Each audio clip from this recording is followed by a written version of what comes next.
Hello, everybody. I'm back here with Neil, and we're going to talk about the art of war, continuing where we left off. Today, we're going to go over chapters 3 and 4. Let's just get into it. Chapter 3 is called Attack by Stratagem. So I'll just read out the first. I don't know, what do you call these? Because we're reading by chapter, but each one of these is what? A phrase? Anecdotes? Anecdote? Something like that. Oh, aphorism. Isn't that the word for it? I don't even know that word. So I think it's called an aphorism. I don't know. Okay. we'll go with that. Sun Tzu said, in the practical art of war, the best thing of all is to take the enemy's country whole and intact. To shatter and destroy it is not so good. So too, it is better to recapture an army entire than to destroy it. To capture a regiment, a detachment, or a company entire than to destroy them. That's pretty straightforward. Makes sense. Yeah. And understandable strategy. From the way he's talking here, it makes me think like he might be countering some other specific ideas or like a mood that he was thinking at the time. So if a lot of other warriors think like, well, you're a good warrior if you like can destroy more things.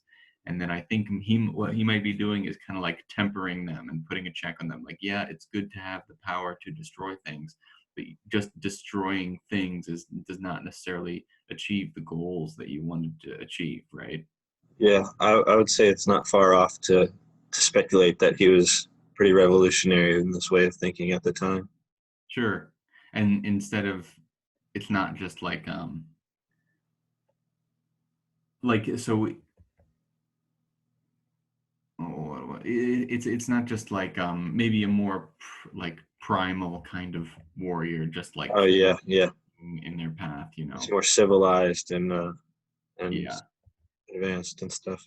Yeah, it has multiple goals that it needs to balance, Yeah. right? Yeah. So, okay, the second one is, hence to fight and conquer in all your battles is not supreme excellence. Supreme excellence consists in breaking the enemy's resistance without fighting. Okay, let me read the next one. Thus, the highest form of generalship is to balk the enemy's plans. The next best is to prevent the junction of the enemy's forces. The next in order is to attack the enemy's army in the field, and the worst policy of all is to besiege walled cities. So, okay, so I guess when he says balking an enemy's plans, it's ideally what you want is you want them to have their goals frustrated, and Mm-hmm. then so that you can kind of get like get easy money. So kind of like in poker, sometimes it's ideal to usually it's better if you can get other people to fold rather than having to show your cards, right? Uh-huh. Like Mm-hmm. basic rules of poker. I'm not. I mean, I know how to play the game, but I'm not like a strategist in it or Yeah, anything I'm like not that. really a strategist either, but like a basic thing that I understand is it's better to try and ramp up the bets so Mm-hmm. that everyone thinks that you have a good hand, so that they fold and then you take all the money and then they don't know anything about your hand, than to just push all the way to the end and then flip over and have higher cards because I mean, you win the round, but you had to spend a lot more, you had to risk a lot more to get there. yeah, I It's definitely better to understand that. try and keep as much information private as possible, and then you actually have a lot more control over the other players. That goes back to the other stuff he said before about deception and stuff. Yeah. Yeah, so I think maybe one way that you can look at his whole goal here is to turn people's thinking about the art of war from, instead of just like a scale like who's stronger, like who has bigger Mm-hmm. muscles, who can lift the most weights, is it's just as much, if not more importantly, a question about knowledge, who has more knowledge. Mm-hmm. I mean, if this in anime, everything in fighting is about like Oh, knowledge. Dragon Ball Z. Yeah. Yeah, I've not watched much Dragon Ball Z, but like almost any anime that you watch, it's very much yeah. like, oh yeah, Who's stronger? yeah, it's like these creatures are super powerful, right? Well, not one example is Death Note. There, that series is all about strategy. No, no, no. Actually, I mean to say like all anime is mostly about strategy. In that Oh, okay. they'll like the characters in anime are at these like such intense power levels. Hmm. It just there's always these like freeze frames, and you're like reading their mind, and they go like, "Oh, what? He pulled that move," like, and then and then they have to like figure out like how to respond properly, and it's all about knowing like where the enemy is and like Oh how yeah, like they always. concealing that you have another final form that you haven't Yeah, even yeah, yeah, yeah, yeah, yeah, exactly morphed like that. into. Yeah, And like the having a trump card. I think I've yeah. heard them use that term in anime all the time, like in spades or whatever. You hold a card. You don't want your opponent to think that you have a card that beats every like a trump card is essentially a move that beats every other move, Uh-huh, but you only get to play it once. uh-huh. So that's like something that all these anime characters have, some like super blast that like changes the nature of reality, you know. Yeah, yeah, definitely. So I guess the idea is it's not. I don't know, how does a power level work in Dragon Ball Z? What, because they What, talk about it, right? what do you mean? Like you have like a number, right? But it's not Yeah, as simple as, oh, my power level is higher than your power level, so I win. I mean, sometimes it's well, it's not as much based off power levels as it used to be, but yeah, back in the day, it was they'd have power level scanners even, and you could like read people's power levels and see like exactly like, oh, he's stronger than that person, and that person's stronger than that person. But if you stand there flexing for a little while, who knows? Who knows what could happen? You know, Yeah, you might yeah, but I just mean like a character with a lower power level can beat a higher power level character with because they like have. some kind of like special move. Yeah, Yeah, okay, yeah, theoretically, that's yeah, I guess that's what I mean to say. like a Kaioken is how I think Goku originally defeated Vegeta Okay. the first time they ever met, even though Vegeta was much stronger than Goku. Hmm. But then I guess that's the way that Sun Tzu is kind of putting it. He goes, "Oh, what like you just said, even though Vegeta was stronger than Goku, Goku beat him. Okay, how does that make sense?" And then so Sun Tzu is saying, reevaluate what your concept of stronger is. Because clearly, if your understanding of stronger was that Vegeta was stronger than Goku, there was something wrong about the way you were thinking about strength. Yeah, definitely. That makes. So, okay. So then he says, worst policy of all is to besiege walled cities. Then the rule is not to besiege walled cities if it can possibly be avoided. The preparation of mantlets, movable shelters, and various implements of war will take up 3 whole months, and the piling up of mounds over against the walls will take 3 months more. The general, unable to control his irritation, will launch his men to the assault like swarming ants, with the result that 1/3 of his men are slain, while the town still remains untaken. Such are the disastrous effects of a siege. Therefore, the skillful leader subdues the enemy's troops without any fighting. He captures their cities without laying siege to them. He overthrows their kingdom without lengthy operations in the field. With his forces intact, he will dispute the mastery of the empire, and thus, without losing a man, his triumph will be complete. This is the method of attacking by stratagem. So, And yeah.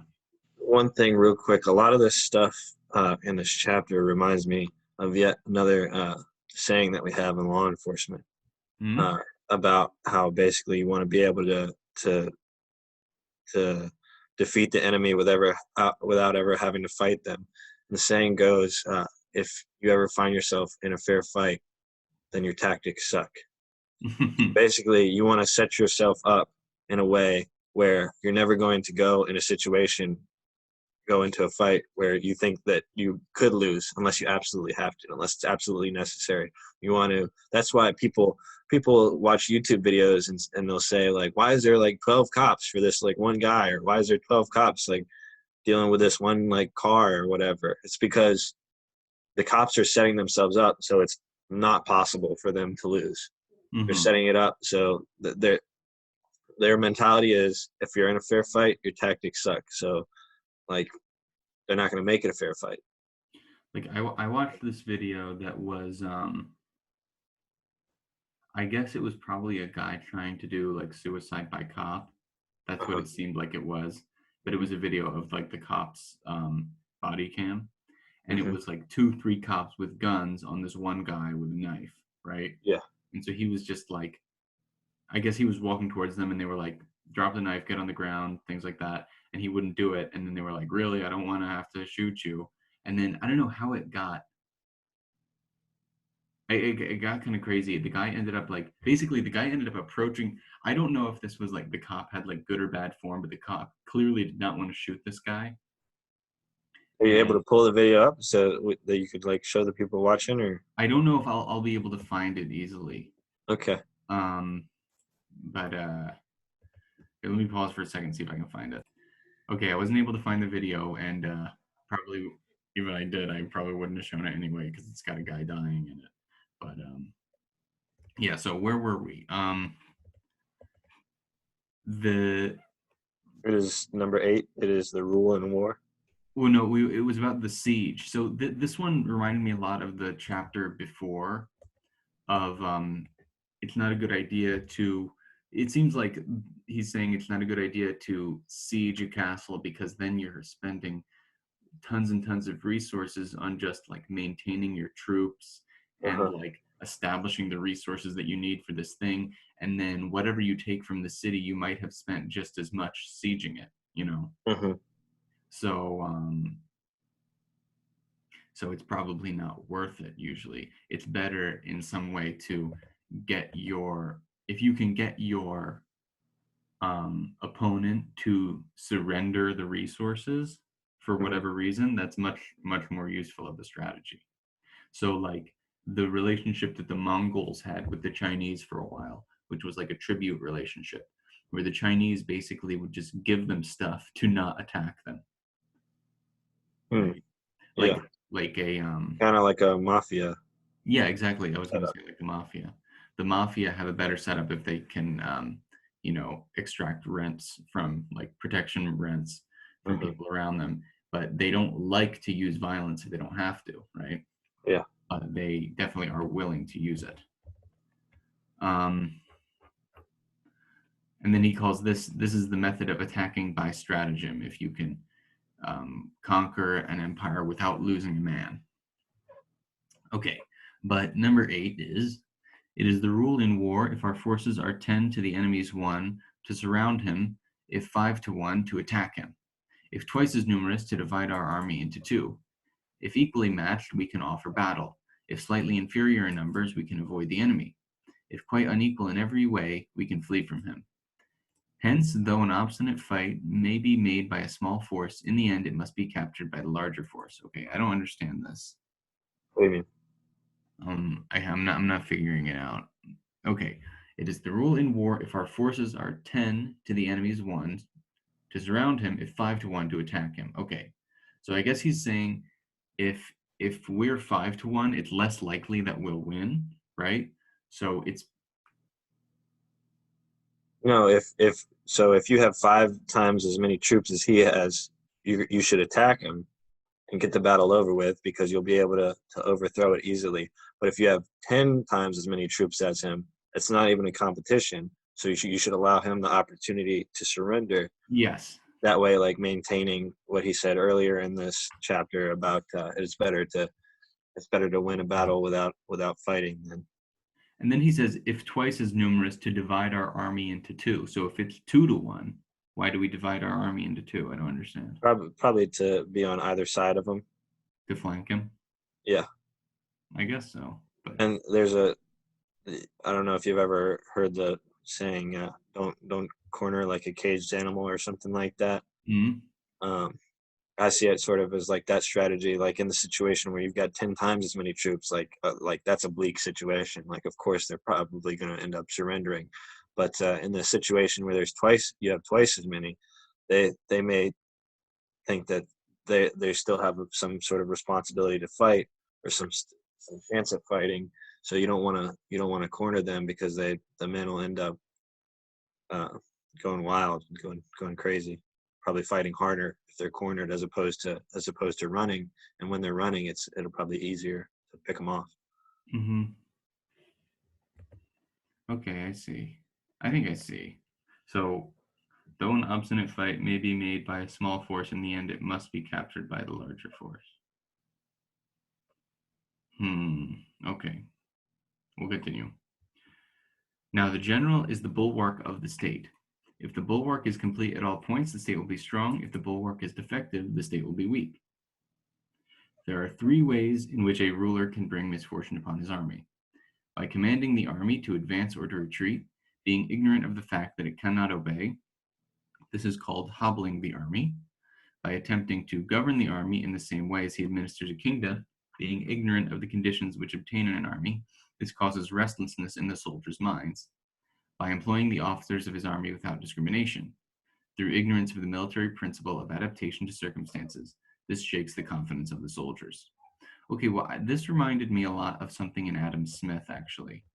Oh And yeah. he has a famous passage in his book, The Theory of Moral Sentiments, right? Which is, I'll actually pull this one up for sure. It, he's known for beginning, people that know economics know this, but he was known for his book, The Wealth of Nations, which is like considered like the first book in economics, right? Mm-hmm. In a lot of ways.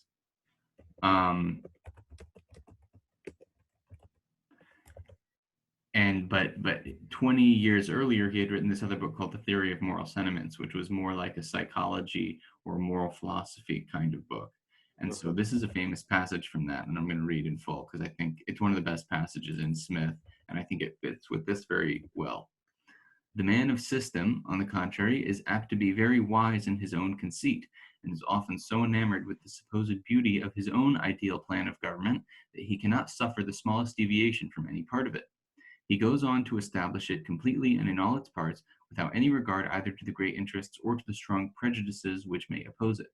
He seems to imagine that he can arrange the different members of a great society with as much ease as the hand arranges the different pieces upon a chessboard. He does not consider that the pieces upon the chessboard have no other principle of motion besides that which the hand impresses on them, but that in the great chessboard of human society, every single piece has a principle of motion of its own, altogether different from that which the legislature might choose to impress upon it. If the 2 principles coincide and act in the same direction, the game of human society will go on easily and harmoniously, and is very likely to be happy and successful. If they are opposite or different, the game will go on miserably, and the society must be at all times in the highest degree of disorder. So he's talking not about an army, but about like economic policy or Mm-hmm. something like that. But essentially, he's saying a very similar thing. And the general needs to understand that the soldiers in his army are like built of a complex of motivations and stuff like that. So they're not simply like clay that you can mold into any shape you want.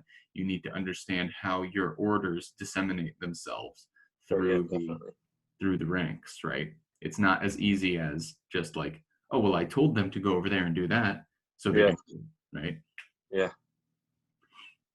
So you need to worry not just about anomalies from the outside, like I didn't expect the enemy to do that. You also need to worry about anomalies from the inside. Oh, I didn't expect my troops to not do this. Yeah. Yeah. Definitely. So yeah, and just the idea that if you have a plan that is way too rigid, right? it its rigidity might be its own failure because it's very unlikely that your plan took absolutely every possible thing into account. So without giving any room for adaptability, you probably set it up for failure most of the time. Oh yeah. Definitely. I can definitely agree with that. hmm yeah, and so Adam Smith is like, oh, you know, he's the real king of the He's castle in my a book. cool guy. Yeah, yeah. Okay. Oh, and then he continues on here. Well, did you have any thoughts on that too? No, I mean I think you covered it pretty well. Yeah. Okay. I guess we'll continue at number 16 then. But when the army is restless and distrustful, trouble is sure to come from the other feudal princes. This is simply bringing anarchy into the army and flinging victory away. Thus we may know that there are 5 essentials for victory. He will win who knows when to fight and when not to fight. He will win who knows how to handle both superior and inferior forces. He will win whose army is animated by the same spirit through all its ranks. He will win who prepared himself waits to take the enemy unprepared. He will win who has military capacity and is not interfered with by the sovereign. Okay, that's an interesting one. I didn't think about that. I highlighted it, but I don't think I really processed it. He will win who has the military capacity, who has military capacity and is not interfered with by the sovereign. Who is the sovereign in this case? I guess the emperor? That, yeah, I think so. The Uh, emperor as opposed to the general. yeah. Hmm. Uh, yeah, who's not like he's not meddling in your affairs and Yeah. things like that. But one point in here, which one is it? Caught my eye. Uh, he will win whose army is animated by the same spirit throughout all of its ranks. Mm-hmm. Um, and that reminded me of a tactic used in police academies and probably also in boot camps and stuff. And military and stuff like that, is me personally, my academy, anytime any one of the recruits used the word I, we were punished. Hmm. If we said I before anything, we were punished. And they would make us all, like the entire class would be punished for one person saying the word I. And the thinking behind that is that if you say I, that means you're an individual. And being an individual means that you're exactly that. You're an individual. You're not part of the conglomerate or whatever. And number three makes me think of, um, we were talking just a minute ago. I don't know if you got to record it. We were talking about another police video that I was watching where um, there's a dozen cops all surrounding this one guy with a handgun, and all the cops are drawn down on him, and they're all yelling at him like separately. They're all screaming at him to put the gun down. So when you're watching the video, it sounds literally just like, put the gun down, put the gun down, put the gun down, put the gun down. And the guy's standing there and he's not responding because there's so many people screaming at him that it's just a clusterfuck. Excuse my language. You can edit You're that out. excused. Sorry.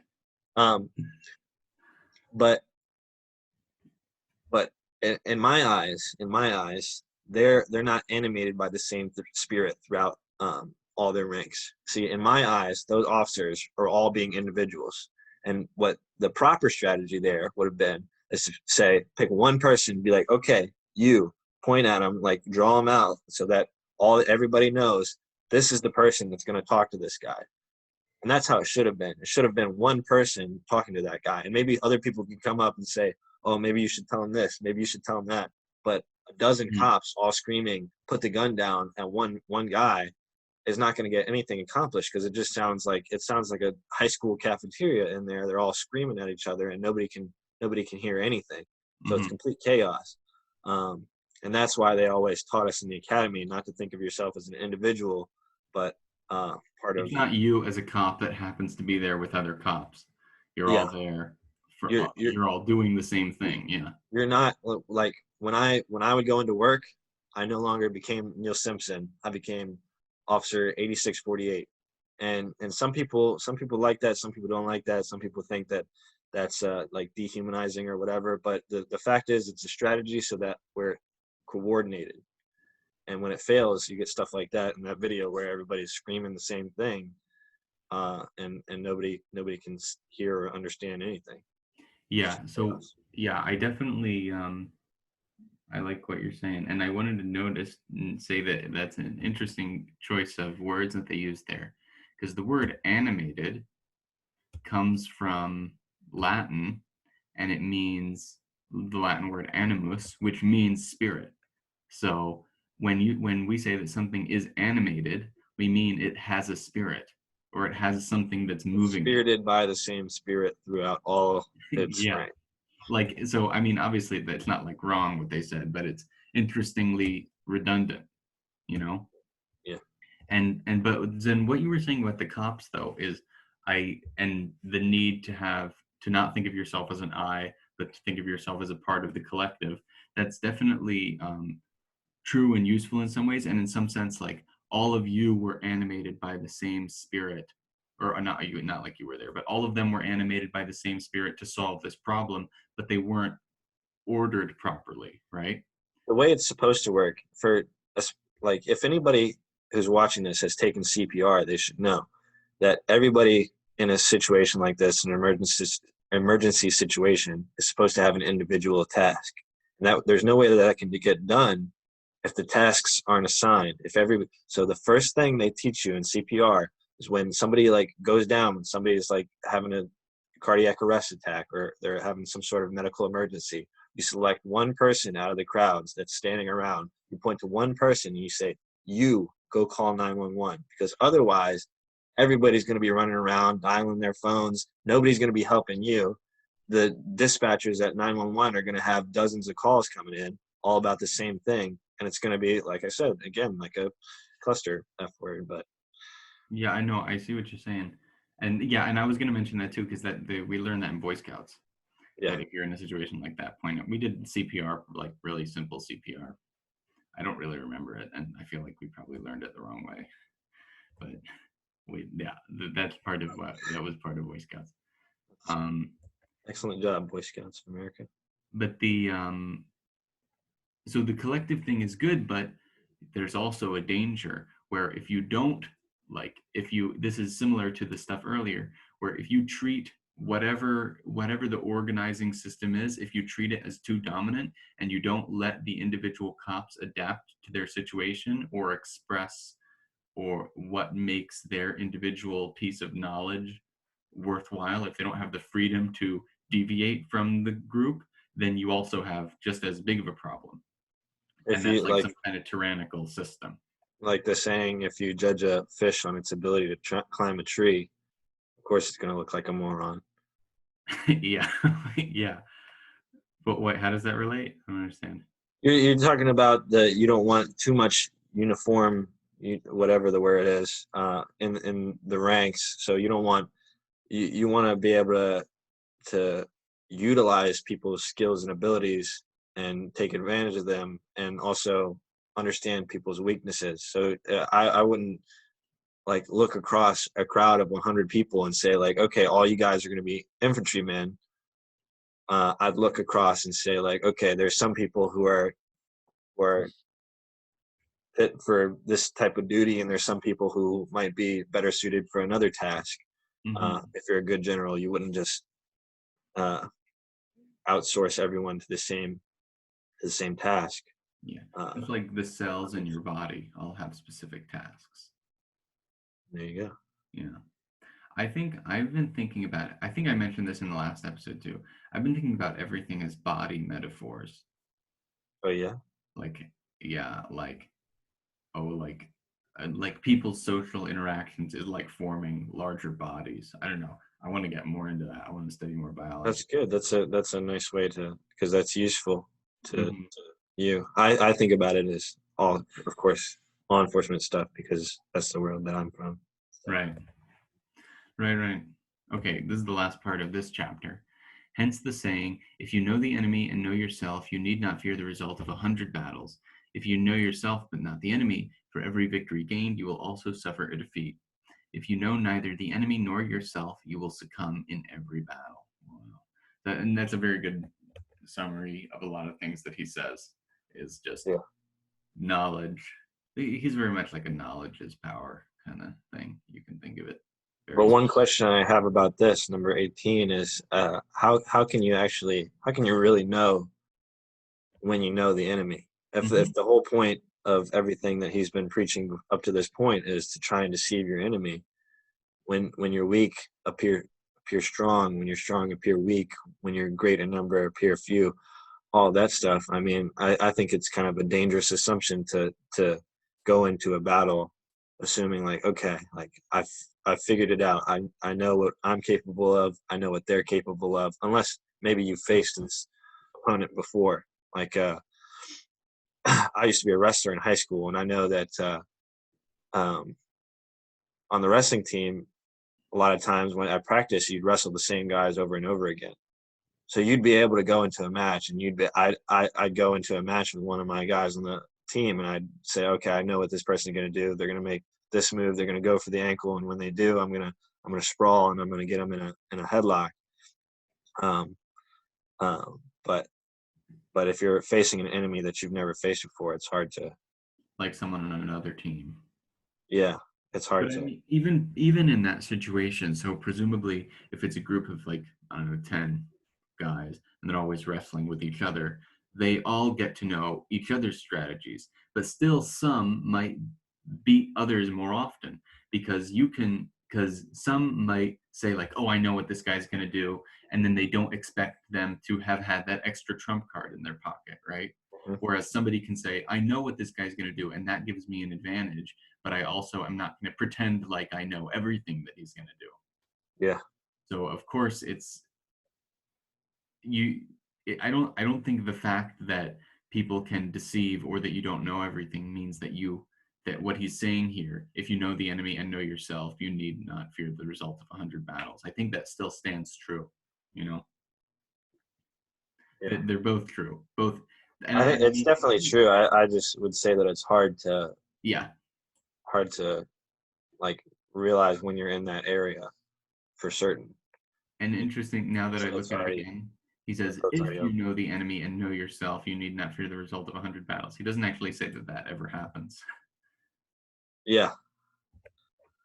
Yeah. Okay. And then The the next next one. line. Oh, Oh, sorry. did you read the next line? If you know neither the enemy nor yourself, you will succumb in every battle. Yeah.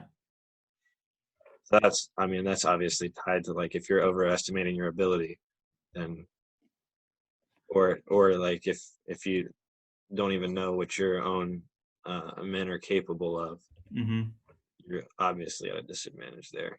Mm-hmm. Mm-hmm. Mm-hmm. Anyway, moving on. Good. Okay, chapter 4. Sun Tzu said, the good fighters of old first put themselves beyond the possibility of defeat and then waited for an opportunity of defeating the enemy. To secure ourselves against defeat lies in our own hands, but the opportunity of defeating the enemy is provided by the enemy himself. Thus, the good fighter is able to secure himself against defeat, but cannot make certain of defeating the enemy. Hence the saying, one may know how to conquer without being able to do it. Security against defeat implies defensive tactics. Ability to defeat the enemy means taking the offensive. Okay, this was pretty interesting. Um, I guess simply put, what he's saying is set yourself up so that you know you're very secure, right? And then worry about figuring out how to defeat the enemy, right? Yeah, definitely, definitely. Don't maybe so let's think about what the opposite would be like. Figure out how to defeat the enemy first and then figure out how to be secure. Yeah, I yeah. think that that might be That's again partially like the primal, maybe a more primal philosophy of war that he might be pushing against. Like, all I need to that's do Leroy is, Jenkins right there. yeah, Leroy Jenkins is exactly that. He didn't care about the plan of the team and et cetera, et cetera, right? Yeah, he just wanted to run in there with his chicken and guns blazing. Yeah. Okay, and now I didn't think about this when I read it the first time, but I just realized that this might be it's slightly related to some ideas that I've had before about a conservative, like I don't want to use the word liberal, but more like a conservative, radical kind of dynamic where we have all these things in our culture, right? We have all these things in our society, and we want to make sure that the society that we have is relatively secure, right? Yeah, But we don't want to never change, right? There's definitely things to change. yeah, But so if we're 100% absolutely secure, nothing is going to get damaged, then we don't we don't take any risks at all. And that's not a good idea.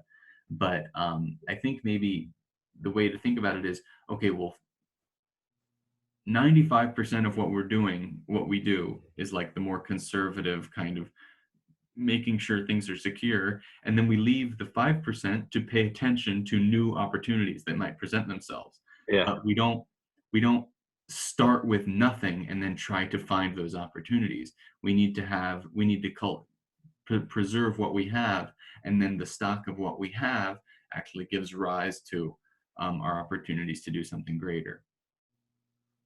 yeah, definitely. That what I'll say is on what we were talking about the first few points. The first thing that came to my mind um, uh, and this is terrible because this is yet another law enforcement example um, of a YouTube video.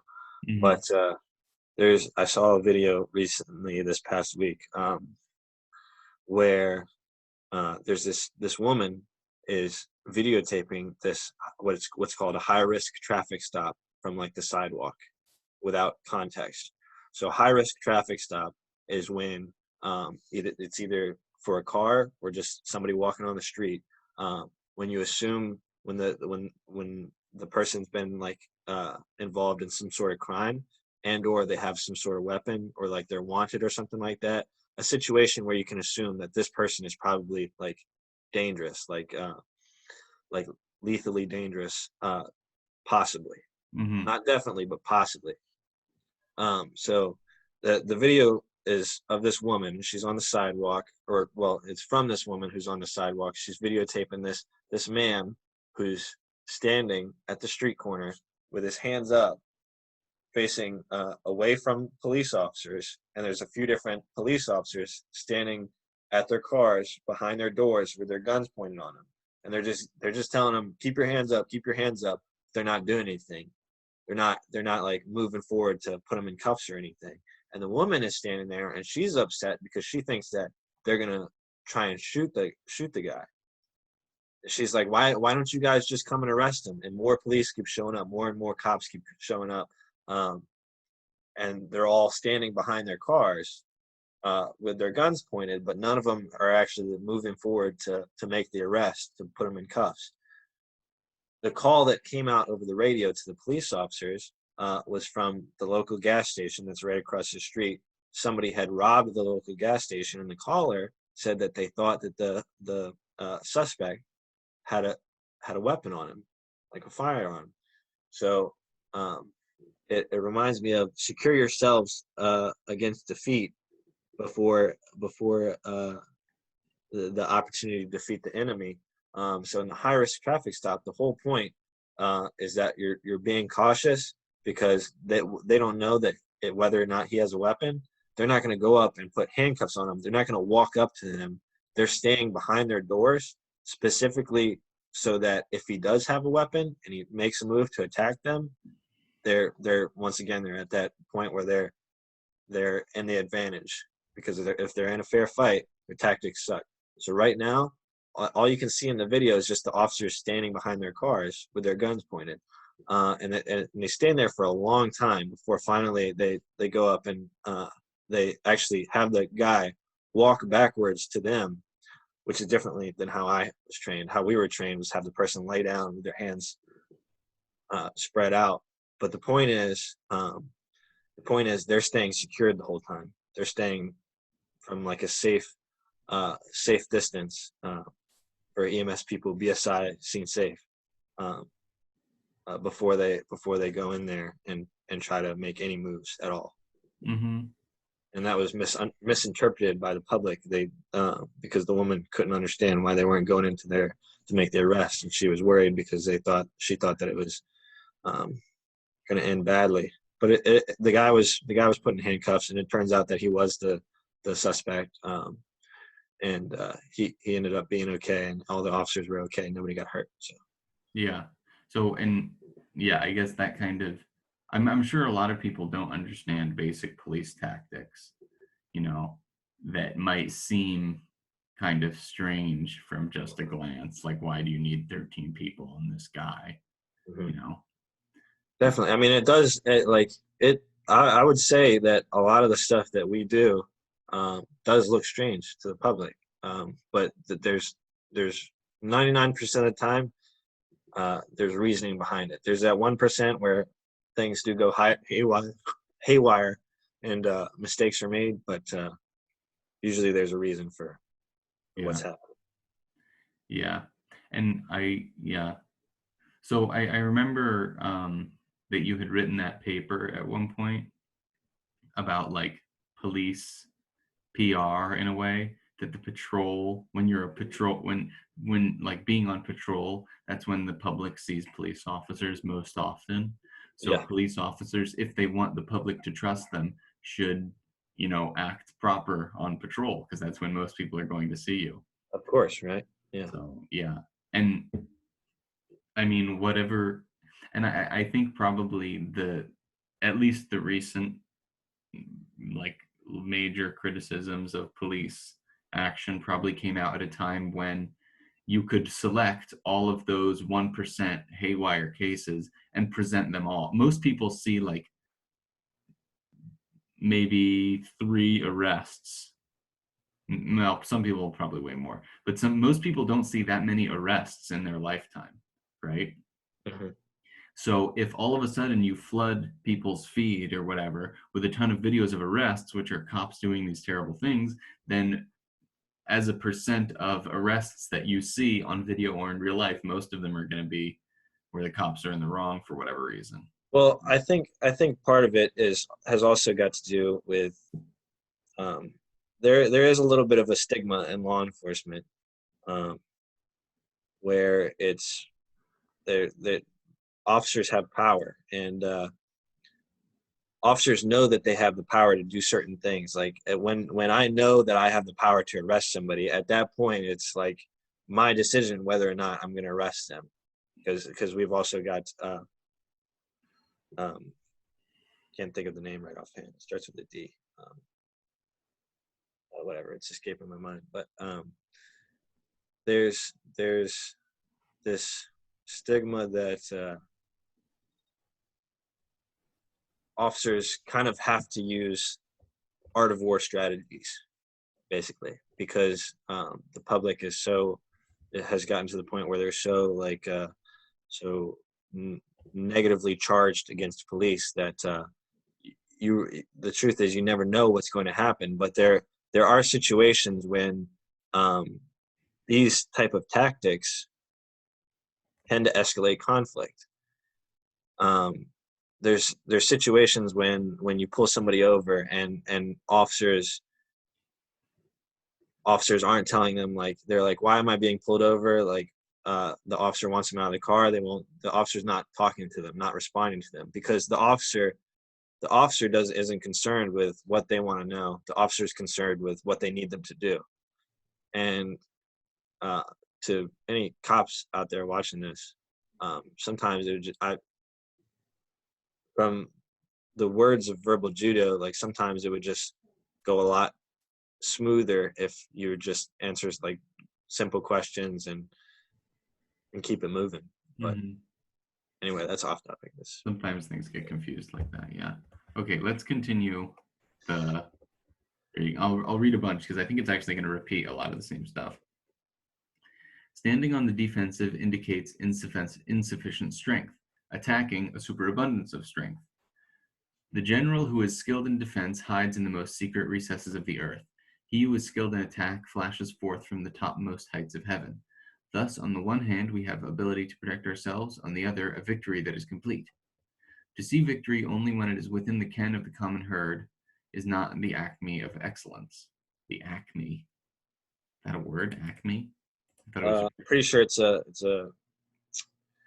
bomb company. They make Yeah. explosives, Well, like Looney Tunes. yeah, but actually, that's from my dad told me that the reason that tons of companies named themselves Acme is because it shows up earlier in phone books alphabetically. That's stupid. Yeah, I Why don't. not Act B then? In that case, Yeah, I don't know. Zach B sounds stupid. I don't know. I'll continue. I don't know. Neither is it the acme of excellence if you fight and conquer and the whole empire says, well done. To lift an autumn hair is no sign of great strength. To see the sun and moon is no sign of sharp sight. To hear the noise of thunder is no sign of a quick ear. What the ancients called a clever fighter is one who not only wins, but excels in winning with ease. Hence his victories bring him neither reputation for wisdom nor credit for courage.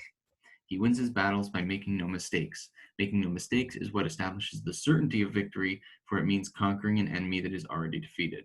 Hence, the skillful fighters put himself into a position which makes the defeat impossible, and does not miss the moment for defeating the enemy. Thus it is that in war the victorious strategist only seeks battle after the victory has been won, whereas he who is destined to defeat first fights and afterwards looks for victory. The consummate leader cultivates the moral law and strictly adheres to method and discipline. Thus, it is in his power to control success. Yeah, so I guess he starts out saying, if you're only defending, it implies weakness. So hide, don't let them see that weakness. And if you really are in a position where you should attack, attack with full force, Yeah. which seems simple enough. And then he just kind of says these things which are like commonplace, like it's common sense. Like if you're the coolest, if you're like the smartest first grader, doesn't mean you're like that great. Yeah. You know, it's something, but it's not, you know, you're not that cool. Like I have a friend, like um Deirdre McCloskey is an economist that a lot of us like, and she's a very good writer. But and economists are known for not being good writers. So she is a very good writer, but being a good writer among economists, not necessarily on its own, you know. She's one of the best writing economists, but that's not that great of a compliment. I don't mean to like say that she's not actually that great. She probably compares outside of economics too. She's probably a better writer than a lot of whatever physicists do, but As one of my very good friends in high school once put it, when we were on the wrestling team, there was one of the younger guys who was getting a little bit rowdy during practice, and Scott Toms said aloud to the team, very wisely, "Doing a JV match or something," and and that shut him down pretty quick. So, yeah. Scott, Yeah. if you're out there listening to this one goes out to you. Yeah, and I think this can kind of happen towards the end of a certain period. So towards the like think of 8th grade, senior year of high school, and senior year of college, when you're kind of at the point where everyone that you can compare yourself to is actually at that kind of lower tier than you. You're a big fish in a small pond. Yeah, something like that. And sort of you sort of see this like I guess I'm at that. We're both at that right now. So maybe we see ourselves as we look back on the last 4 years, all the stuff we've learned, all the things we've experienced, all the things that we have gone through and now know. And then we think like, okay, so we're prepared for the next stage. And then I'm about to start first year of grad school next year. And then I'm probably going to be like bottom of the rung. And I'll be like, geez, I don't know anything. I don't know how to handle anything. Right. Yeah. Yeah, I remember specifically when I got into college at one point thinking about how all the people that I thought were like wise and really wise and really intelligent before entering college. I remember thinking like, and all those people were like 16 and 17-year-old kids and stuff, because when you're in high school you don't know anybody else. So like, yeah, of course, like my friend Hugh that I knew when I was like 15, he was like, oh wow, he was so smart, but he was the 17-year-old kid. I mean, Hugh, if you're watching this, I'm sure you are very intelligent still. um, but yeah, it's like looking back on it, it's like your standards definitely continue to evolve and go up as you Or age. even teachers or like things that you're into when you're that age too. Yeah. That they even like it's not like they change because like if I was really into some specific philosopher when I was 14, and then even by like I liked Ayn Rand when I was like 14, 15, by now I'm just like oh god, I can't stand her, you know. Yeah. So yeah. um yeah, so and that's pretty common sense thing. And but we'll continue the last thing here. In respect of military method, we have firstly measurement, secondly estimation of quantity, thirdly calculation, fourthly balancing of chances, fifthly victory. Measurement owes its existence to earth, estimation of quantity to measurement, calculation to estimation of quantity, balancing of chances to calculation, and victory to balancing of chances. A victorious army opposed to a routed one is as a pound's weight placed in the scale against a single grain. The onrush of a conquering force is like the bursting of pent-up waters into a chasm 1,000 feet, a chasm a chasm 1,000 fathoms deep. Hmm. Wow. So I Sun think, Tzu was a poet and he didn't even know it.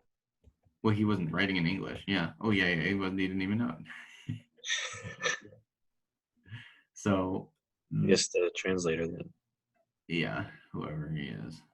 Yeah. Um, so I guess he's saying this thing: firstly, measurement; secondly, estimation; thirdly, calculation; fourthly, balancing; fifthly, victory. So, and I mean, this is similar to what you were saying earlier, where you can never absolutely know the enemy. So that's why when he gets to the fourth one, it's not evaluation of knowledge of the enemy; it's balancing of chances. So Yeah. the Yeah. knowledge that you get is just kind of like refining the probability distribution that you see for which options are going to be Oh the yeah. most successful. Yeah. Increasing your chances is the whole like lead up to the game, and then you don't actually find out till you're in it. And then even in this case, when you have if you prioritize security, right? Then when you have to attack or when you're actually going to be in battle, it's just there's a percent chance in almost every case that you don't know what the enemy's up to. At least if you lose, you still have what you started with. That's Yeah. maybe why that's another reason that he pushes forward security so much. Yeah. Which diversify your portfolio in stocks. It's the same thing. So yeah, I guess that's another analogy you could use. If you're going to go into the stock market, don't only invest in these companies that you speculate are going to um, become very successful in the next few years. Diversify, have like a solid portfolio of steady stocks, and then with the wealth that you gain from that, then you can start to invest in smaller companies that you think are going to grow. Yeah. Well, that goes back to what you said earlier about if your plan is too rigid, then Yeah. uh, it's not a very good plan. Mm-hmm. Mm-hmm. Yeah, well, I guess that's all we've got for these two chapters, but How long was that? hmm? How long was that? That was maybe an hour, a little bit longer than an hour. Oh yeah. Yeah. Okay. Well, I guess next time we'll do 5, 6, maybe 5, 6, 7. We'll see. I don't know. These seem to be hitting about an hour if we do two chapters, so Okay. that's good. But okay, Yeah. well, goodbye. See you later. Adios.